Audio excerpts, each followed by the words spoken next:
السلام علیکم ورحمۃ اللہ وبرکاتہ۔ بسم اللہ الرحمن الرحیم۔ میں آخری بار آپ سے کہتا ہوں کہ میں وہاں اس وقت تک جاتا رہوں گا جب تک یاسمین میرے سامنے انکار نہیں کر دے گی۔ کامران نے ایک مجبور ماں کے سامنے اپنے سرکش جذبوں کا فیصلہ سنا دیا تھا۔ یاسمین انکار کر چکی ہے۔ سعدیہ خانم نے بیٹے کو حالات کا رخ سمجھانے کی آخری کوشش کی۔ یہ غلط ہے۔ کامران کی آواز ادب و احترام کی حدوں سے گزر گئی تھی۔ آپ اچھی طرح جانتی ہیں کہ یاسمین نے آج تک انکار نہیں کیا۔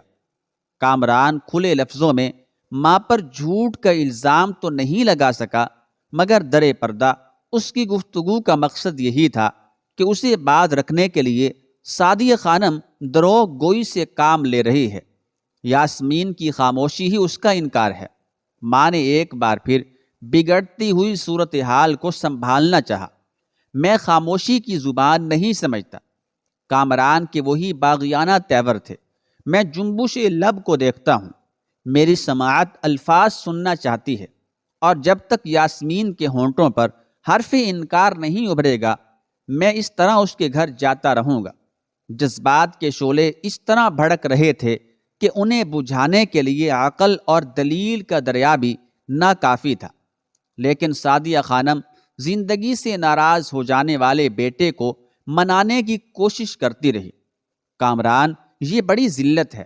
جو لوگ تجھے ایک لمحے کے لیے دیکھنا پسند نہیں کرتے، ان کے در پر بار بار جانا شدید رسوائی ہے۔ سعدیہ خانم نے ایک نئے زاویے سے بیٹے کو کھینچ کر اپنے دائرے میں واپس لانے کی کوشش کی تھی۔ میں اس میں اپنی رسوائی نہیں سمجھتا۔ کامران کی ضد اسی طرح برقرار تھی۔ ذلیل اور حقیر تو وہ لوگ ہیں جنہوں نے میرا بگڑا ہوا وقت دیکھ کر برسوں پرانے رشتے کاٹ کر پھینک دیے۔ یہ کہتے ہوئے کامران اٹھا اور گھر سے باہر نکل گیا۔ جذباتی بیٹے نے مظلوم ماں کی اذیتوں میں مزید اضافہ کر دیا تھا۔ پھر کچھ عرصہ اسی طرح گزر گیا، یہاں تک کہ سعدیہ خانم کے ماں باپ کا انتقال ہو گیا۔ پہلے باپ رخصت ہوئے اور چند ماہ بعد ہی ماں کی آنکھیں بھی بند ہو گئیں۔ اس دوران سعدیہ خانم اپنے مفلوج ماں باپ کی عیادت کے لیے جاتی رہی۔ پھر جس روز وہ ماں کے دفن کے بعد گھر واپس آنے لگی تو اس کے بھائی اور بھاوی نے بیک زبان کہا، آج ہمارے اور تمہارے درمیان آخری تعلق بھی ختم ہو گیا۔ اب یہ رشتہ اس صورت میں برقرار رہ سکتا ہے کہ کامران کبھی ادھر کا رخ نہ کرے۔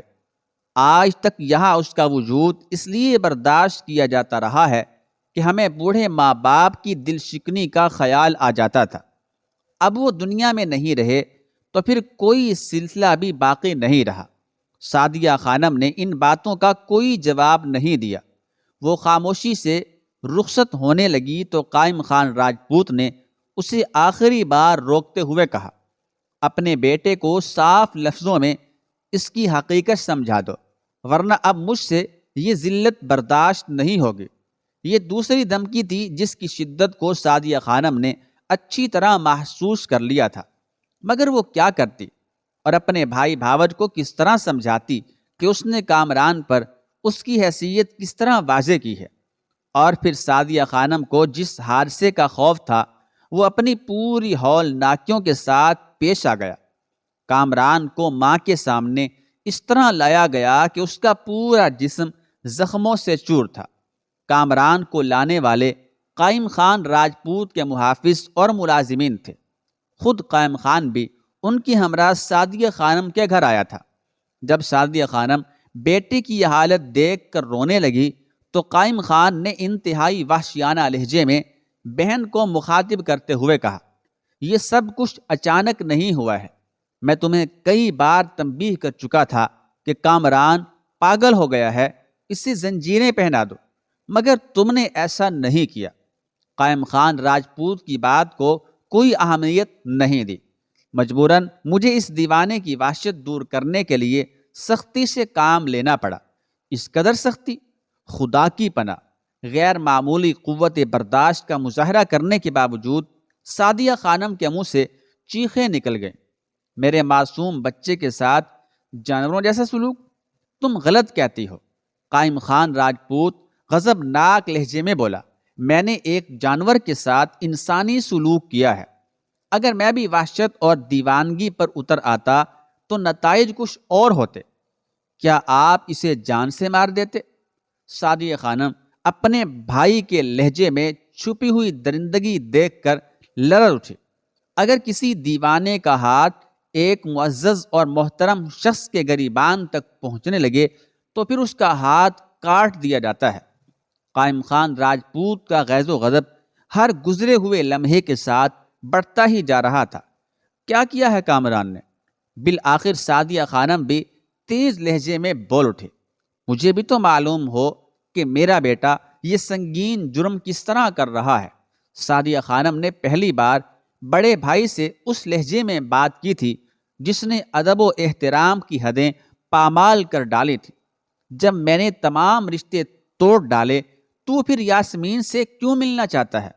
قائم خان نے اپنی بے آبروئی کا جواز پیش کرتے ہوئے کہا، کامران کے اس عمل سے آپ کے دامن وقار پر کوئی بدنما داغ کس طرح ابھرتا ہے؟ سعدیہ خانم نے بیٹے کی صفائی پیش کی، وہ آخر بچپن میں ساتھ کھیلے ہیں، رفاقت کا یہی نقش اس کے ذہن پر جم گیا ہے۔ وہ 9 عمری میں یتیم ہوا، زندگی کی ہر آسائش سے محروم رہا، عزیزوں کی نفرتیں دیکھی، پڑوسیوں کا تحقیر آمیز سلوک برداشت کیا۔ قہر و ذلت کی وہ کون سی برق تھی جو اس کی آشیانہ دل پر نہیں ٹوٹی؟ ایسی اذیت ناک اور سنگین فضا میں اگر وہ اپنے بچپن کی یادوں کو زندہ رکھنے کے لیے یاسمین کی طرف دیکھتا ہے تو اس میں کون سا گناہ ہے؟ میرے نزدیک یہ گناہ عظیم ہے۔ قائم خان نے سعدیہ خانم کی کسی توجیہ کو قبول نہیں کیا تھا۔ میں تم ماں بیٹے کی عیاریوں کو خوب سمجھتا ہوں، تم لوگ مجھے رسوا کر کے اپنا کوئی ناپاک مقصد حاصل کرنا چاہتے ہو، مگر یاد رکھو کہ میں اس طوفان کو اپنے گھر کی طرف نہیں آنے دوں گا۔ انجام کار یہ موجیں تمہارے ہی کھنڈر کا رخ کریں گی اور ایک دن پتھر کے اس ڈھیر کو بھی بہا کر لے جائیں گی جو تم لوگوں کے سر چھپانے کے لیے آخری سہارا ہے۔ یہ کہہ کر قائم خان راجپوت اپنے محافظوں اور ملازمین کی مختصر سی فوج کے ساتھ واپس چلا گیا۔ سعدیہ خانم کی برباد دنیا پر نئی قیامت نازل ہو گئی تھی۔ وہ محنت مزدوری کو بھول کر زخمی بیٹے کی تیمارداری کر رہی تھی۔ قائم خان کے زر خرید غلاموں نے کامران کو بری طرح زد و کوب کیا تھا، مگر پھر بھی اس کے جسم کی کوئی ہڈی نہیں ٹوٹی تھی۔ جب زخم آہستہ آہستہ بھرنے لگے تو سعدیہ خانم نے ایک دن بڑے شکستہ لہجے میں بیٹے سے کہا، کامران، تمہاری ماں کی عیش و عشرت میں جو کچھ کمی تھی اسے تم نے پورا کر دیا۔ ایک سعادت مند بیٹے کو یہی کرنا چاہیے۔ سعدیہ خانم کے لفظوں میں وہ درد پوشیدہ تھا کہ اس کی خرش سے شجاع الدین کامران بھی رونے لگا۔ مام، میں جانتا ہوں کہ میری وجہ سے آپ کو کیا کیا آزار پہنچ رہے ہیں۔ شدت کرب نے کامران کے ہونٹوں کو اس طرح جکڑ لیا جیسے آہنی دھاگوں سے اس کے لب سی دیے گئے ہوں، اور وہ اپنی قوت ارادی کا سہارا لے کر ایک ایک گرہ کو کھولنے کی کوشش کر رہا ہو۔ مجھے اپنی نافرمانیوں کا احساس ہے، مگر اس دل کے تقاضے کو کیا کروں جس کی ایک خوشی بھی دنیا سے برداشت نہیں ہوتی۔ اب آپ بھی میرے مر جانے کی دعا کیا کریں کہ اس طرح آپ کو اپنی زندگی کے آخری غم سے نجات مل جائے گی۔ کامران، خدا کے لیے سعدیہ خانم کو بیٹے کی اس جذباتی گفتگو نے وارفتہ کر دیا تھا۔ نہیں مام، اب کچھ نہیں ہو سکتا۔ کامران کے رخساروں پر آنسو بہہ رہے تھے اور ہونٹوں پر وحشی جذبوں کی آگ بھڑک رہی تھی۔ میرا انجام بھی بابا جان سے مختلف نہیں ہوگا، آخر اس خون میں بھی تو انہی کے خون کی مہک ہے۔ کوئی تو بتائے کہ مجھے کس جرم پر مارا گیا؟ آپ کے بعد اس دنیا میں یاسمین کے سوا مجھ سے محبت کرنے والا کون ہے؟ ہر طرف نفرتیں ہی نفرتیں ہیں، میں بھی ان نفرتوں کا جواب دوں گا۔ ذرا چلنے پھرنے کے قابل ہو جاؤں، پھر قائم خان راجپوت کو بتاؤں گا کہ زر خرید غلاموں کے ہاتھوں میں زیادہ طاقت ہوتی ہے یا آزاد بازوؤں میں۔ جب تک میں اس شخص کے جسم پر اتنے زخم نہیں ابھار دوں گا جتنے نشانات میرے بدن پر ہیں اس وقت تک مجھ پر زندگی حرام ہے۔ انصاف اس کو کہتے ہیں۔ پہلی بار سعدیہ خانم نے بیٹے کی آنکھوں کی طرف دیکھا، جو آنکھیں ہر وقت اداس اور کھوئی کھوئی سی رہتی تھیں، آج انہی آنکھوں میں انتقام کا خون اتر آیا تھا۔ نہیں میرے بیٹے نہیں۔ سعدیہ خانم نے بے اختیار ہو کر کامران کے پاؤں پکڑ لیے۔ یہ ایک ماں کا شدید اضطراری جذبہ تھا۔ بیٹے، میں تجھ ہی سے تیری زندگی کی بھیک مانگتی ہوں۔ وہ بہت بڑے لوگ ہیں، ان کے پاس دولت ہے، ان کے پاس اقتدار ہے، اور تو اکیلا بھی ہے اور بے وسیلہ بھی۔ اس سے کوئی فرق نہیں پڑتا ماں۔ غیرت مند انسان اپنی جنگ اکیلے ہی لڑتے ہیں۔ آپ کیا ساری دنیا میری موت کا انداز دیکھے گی؟ میں مرتے وقت بھی کسی کو آواز نہیں دوں گا۔ ایک راجپوت زادے کا خون جس پر حالات نے برف جما دی تھی دوبارہ اپنی اصلی حالت کی طرف لوٹا تو اس کی حدت نے ایک ایک شریان کو جلا ڈالا تھا۔ شجاع الدین کامران کے زخم بھر چکے تھے اور وہ چلنے پھرنے کے قابل ہو گیا تھا۔ سعدیہ خانم نے ایک بار پھر بیٹے کو سمجھانے کی کوشش کی۔ جن کی تقدیریں روٹ جاتی ہیں انہیں وقت کی رفتار کے آگے سرکشی اختیار نہیں کرنی چاہیے۔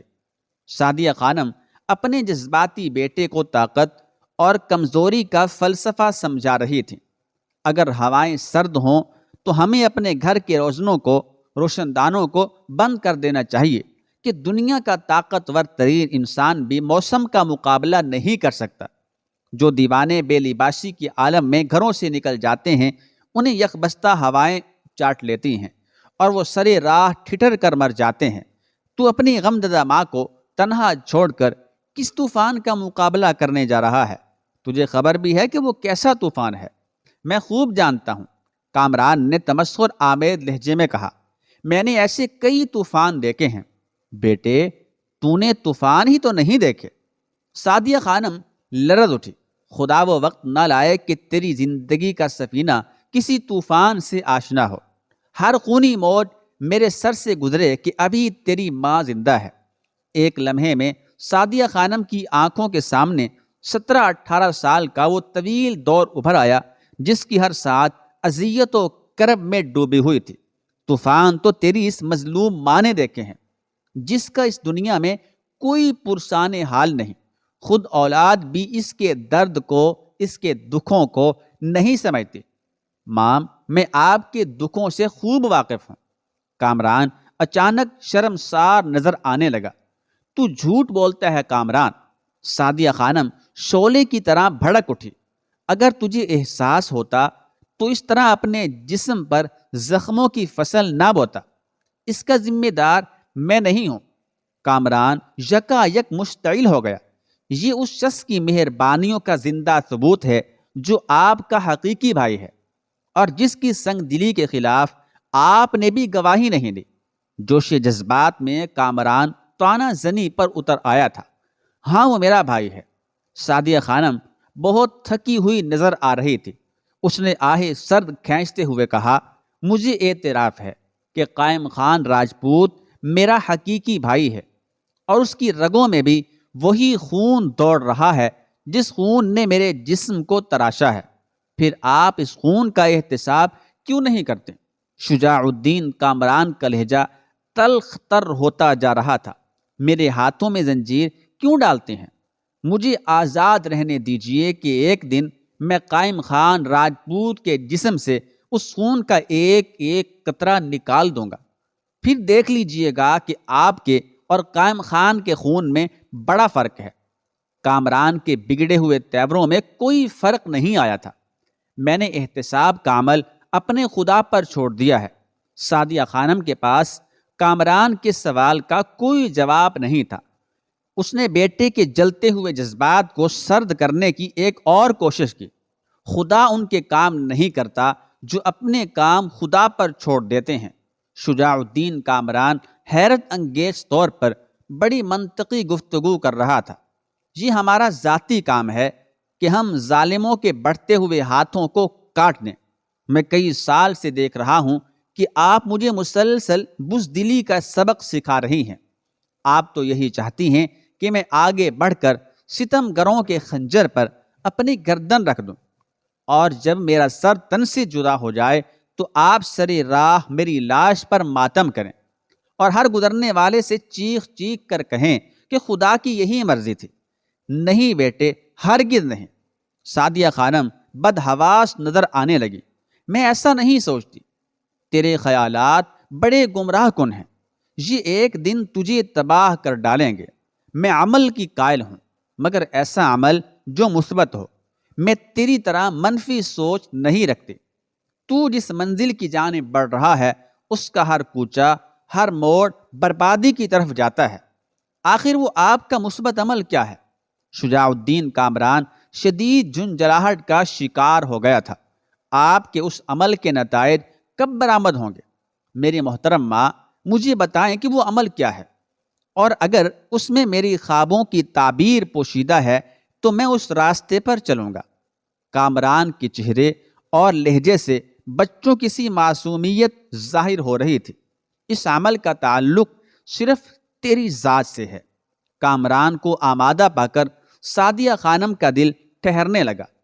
میں تجھے ایک عالم و فاضل انسان بنانا چاہتی تھی، مگر تو نے مولانا شمس الدین جیسے بزرگ کی محبت کو بھی جھٹلا دیا، یہاں تک کہ وہ زیر خاک سو گئے اور تو دہلی کی گلیوں میں آوارہ پھرنے لگا۔ اب میں مولانا کو کہاں سے ڈھونڈ کر لاؤں؟ وہ وقت تو گزر گیا۔ تیرے بچپن کے خوبصورت دن ہواؤں کے ساتھ اڑ گئے۔ میں انہیں کہاں تلاش کروں کہ اب وہ دن لوٹ کر نہیں آئیں گے؟ سعدیہ خانم کی آواز کانپ رہی تھی اور پلکوں پر آنسو لرز رہے تھے۔ اگر تیری تعلیم مکمل ہو جاتی تو آج اس طرح خوابوں کے اندھیروں میں نہ بھٹکتا، اجالوں کی منزل تیرے پیروں کے نیچے ہوتی، اور دیکھنے والے تجھے دیکھ کر پکار اٹھتے کہ وہ روشنی کا سفیر آ رہا ہے۔ سعدیہ خانم کے ہونٹوں سے اس کی آرزوؤں کا طوفان بہہ رہا تھا۔ افسوس کامران، تو نے میرے کتنے خوابوں کو قتل کیا ہے۔ میں نے بدترین لوگوں کی غلامی اس لیے اختیار کی تھی کہ تو آزادانہ زندگی بسر کرے۔ میں نے اپنے پورے جسم پر محنت و مشقت کے آبلے اس لیے سجائے تھے کہ تیرا بدن بے داغ رہے، مگر میں دیکھ رہی ہوں کامران کہ تیرے روئیں روئیں پر سیاہ نشانات ہیں، اور دنیا والے تیری طرف انگلیاں اٹھا کر چیخ رہے ہیں کہ وہ تاریکیوں کا نقیب آ رہا ہے۔ سعدیہ خانم چند لمحوں کے لیے خاموش ہو گئے اور پھر فریادی لہجے میں کہنے لگی، آج تجھے دیکھ کر ایک شخص بھی یہ نہیں کہہ سکتا کہ یہ رائے نعیم الدین ذیشان کا وارث ہے۔ آپ کے نزدیک رائے نعیم الدین ذیشان کا وارث بننے کے لیے کن صفات کا ہونا ضروری ہے؟ شجاع الدین کامران نے اپنی ماں سے سوال کرتے ہوئے کہا۔ سعدیہ خانم اس موقع کی تلاش میں تھی۔ اس نے بڑی ذہانت سے گفتگو کا رخ موڑتے ہوئے کہا، رائے کا وارث خدا کے سوا کسی کے آگے ہاتھ نہیں پھیلاتا۔ اس کی پہلی اور آخری پہچان یہی ہے کہ وہ خوددار اور غیرت مند ہوتا ہے۔ وہ بے ضمیروں سے کوئی رشتہ نہیں رکھتا۔ سعدیہ خانم نے نہایت ہوشیاری کے ساتھ کامران کے ذہن پر الفاظ کی ضرب لگائی۔ میں آپ کا مفہوم نہیں سمجھا ماجر گرامی، شجاع الدین کامران نے چونکتے ہوئے کہا۔ آپ کے خیال میں کیا میں نے بے غیرتی کا لبادہ اوڑھ لیا ہے؟ ہاں، تو نے اپنے بزرگوں کی قبا چاک کر دی۔ سعدیہ خانم کا لہجہ پرجلال تھا۔ اب تیری نظریں زمانہ پرستوں کے لباس زرنگار پر جمی ہوئی ہیں، اور تیرے ہاتھ بھیک کے لیے پھیلتے جا رہے ہیں۔ شجاع الدین کامران کی آنکھیں فرتی حیرت سے پھیل گئیں اور اس کے چہرے پر شدید ناگواری کا رنگ ابھر آیا۔ میں بھکاری؟ یہ آپ کیا کہہ رہی ہیں ماں؟ کامران کی آواز لڑکھڑا رہی تھی۔ ہاں، تو ایک بھکاری ہے، رائے نعیم الدین ذیشان کا بے غیرت وارث۔ آج سعدیہ خانم نے ہر مصلحت کو بالائے طاق رکھ دیا تھا۔ تو نے اپنی ایک سفلی خواہش کے لیے بزرگوں کی عظیم روایات کو فروخت کر دیا۔ تیرا گناہ ناقابل معافی ہے کامران۔ میں بے ضمیر، بے احساس، بے غیرت؟ کامران کے ہونٹوں سے الفاظ ٹوٹ ٹوٹ کر ادا ہو رہے تھے۔ وہ بے اختیاری کے عالم میں کھڑا ہو گیا۔ اس کا چہرہ تانبے کی طرح سرخ ہو رہا تھا۔ وحشت اور دیوانگی کے اس مظاہرے سے تیرا جرم کم نہیں ہوگا کامران۔ سعدیہ خانم کا لہجہ بھی مزید تلخ ہو گیا تھا۔ کامران سنبھل گیا، اس نے اپنے اعصاب پر قابو پایا اور دھیمی آواز میں ماں سے کہنے لگا، آپ وضاحت کے ساتھ مجھے میرا جرم بتائیں، میں زیادہ دیر تک آپ کی ناراضگی برداشت نہیں کر سکتا، میں نے آج تک آپ کو اس حالت میں نہیں دیکھا۔ کامران کے غصے پر اس کی محبت غالب آ گئی تھی۔ تیرا جرم یہ ہے کہ تو اپنے ماموں قائم خان راجپوت کی نفرتوں سے محبت کی بھیک مانگ رہا ہے۔ آخر سعدیہ خانم نے گفتگو کا واضح انداز اختیار کر لیا، جو لوگ تجھے مسلسل ٹھکرا رہے ہیں تو انہی کے آستاں پر سجدہ کرنے کے لیے جگہ ڈھونڈ رہا ہے، اس سے بڑی بے حیائی اور کیا ہوگی کامران؟ میں نے قائم خان کے سامنے کبھی اپنا ہاتھ دراز نہیں کیا۔ شجاع الدین کامران ایک بار پھر بھڑک اٹھا، میں انہیں صرف یاسمین کی وجہ سے برداشت کر رہا ہوں۔ کامران نے اپنی منطق پیش کی، آخر یاسمین سے تیرا کیا رشتہ ہے؟ سعدیہ خانم نے غضبناک لہجے میں پوچھا، آپ خوب جانتی ہیں کہ یاسمین سے میرا کیا رشتہ ہے۔ کامران نے مبہم مگر بھرپور انداز میں جواب دیتے ہوئے کہا، میں تیری زبان سے اس رشتے کی تفصیلات سننا چاہتی ہوں۔ سعدیہ خانم بہت زیادہ برہم نظر آ رہی تھی۔ آج تجھے بتانا ہی ہوگا کہ یاسمین تیری کون ہے۔ میں کچھ دیر کے لیے تکلف اور ادب کی تمام دیواریں گرائے دیتی ہوں۔ آج مجھے آزادانہ فضا میں سب کچھ بتا دے کہ تو اس لڑکی کے لیے اپنے آپ کو ہلاکت میں کیوں ڈال رہا ہے۔ شجاع الدین کامران پر سکتہ سا طاری ہو گیا۔ اس نے آج تک اپنی شفیق و مہربان ماں کو اس لہجے میں گفتگو کرتے نہیں دیکھا تھا۔